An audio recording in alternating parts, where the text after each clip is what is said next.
नमस्तेस्तु महामाये श्रीपीठे सुरपूजिते शङ्खचक्रगदाहस्ते महालक्ष्मी नमोऽस्तुते। नमस्ते गरुडारूढे कोलासूरभयङ्करी सर्वपापहरे देवी महालक्ष्मी नमोऽस्तुते। सर्वज्ञे सर्ववरदे सर्वदुष्टभयङ्करी सर्वदुःखहरे देवी महालक्ष्मी नमोऽस्तुते। सिद्धिबुद्धिप्रदे देवी भुक्तिमुक्तिप्रदायिनी मन्त्रमूर्ते सदा देवी महालक्ष्मी नमोऽस्तुते।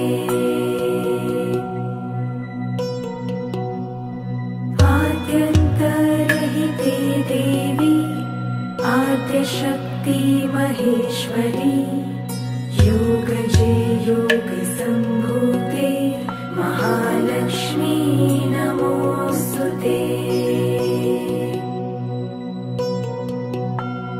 स्थूलसूक्ष्ममहारौद्रे महाशक्ति महोदरे महापापहरे देवी महालक्ष्मी नमोऽस्तुते।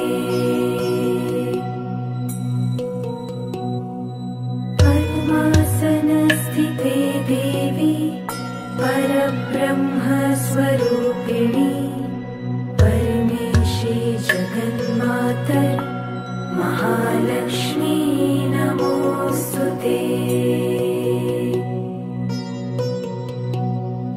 श्वेताम्बरधरे देवी नानालङ्कारभूषिते जगत्स्थिते जगन्मातर महालक्ष्मी नमोऽस्तुते।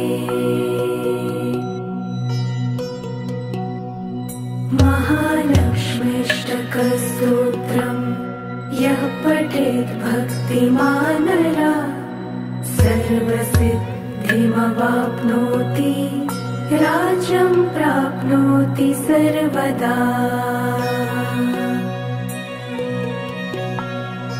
एककाले पठे नित्यं महापापविनाशनम् द्विकालं यः पठे नित्यं धनधान्य समन्वितः त्रिकालं यः पठे नित्यं महाशत्रुविनाशनम् महालक्ष्मीर्भवे नित्यं प्रसन्ना वरदा शुभा।